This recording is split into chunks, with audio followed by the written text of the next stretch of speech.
Hey friends, the last couple of Sundays while Amy and I were gone, we worshiped in two different churches that were very different in the ways they worship from the way we worship at East Main, and also very different from each other. What I especially want to highlight though is just the difference in their physical spaces. The first Sunday we worshiped in a Baptist church that looked something like this, and it had the front looked something like a stage, a theater stage, and during the singing they turned out all the lights for the congregation and just focused on the singers and all that. There were no Christian symbols at all up front. The sermon was about 45 minutes long, and the whole service about an hour and 15 minutes. Well, the following Sunday then, we went to worship at my daughter and son-in-law's church that looked more like this. There are Christian symbols everywhere. You had these beautifully painted icons on all of the walls, on the ceiling and everywhere. And the priests wore these elaborate vestments. There was chanting and liturgical singing.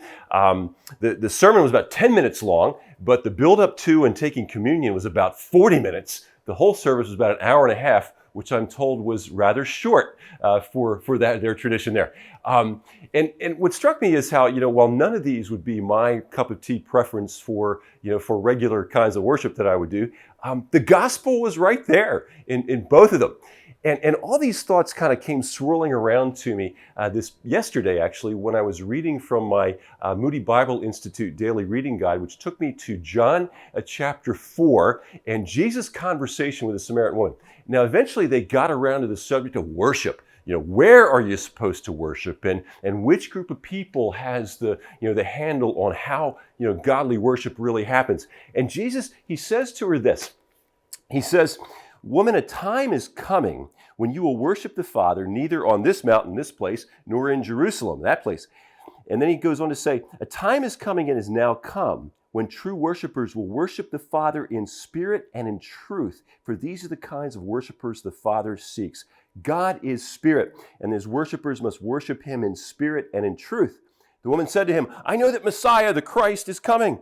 When he comes, he'll explain everything to us." Jesus then declared, "I who speak to you am he." And I guess, friends, God is, we worship God in spirit, the real you, not just the you that everybody sees on the outside, all dressed up and smiling for church, but the real you who thinks, who feels, who's got dreams and hopes. And in truth, the truth of who God really is, the real you, worshiping the real God, and the God who's revealed himself in the Messiah, in the person of Jesus. And, it strikes me that after this weekend, we're going to be worshiping God in different places. It's not going to be in here. It's going to be, one service will be in Fellowship Hall, another one's going to be outside by a football field. And then when we come back into this room, the front's going to look a little bit different.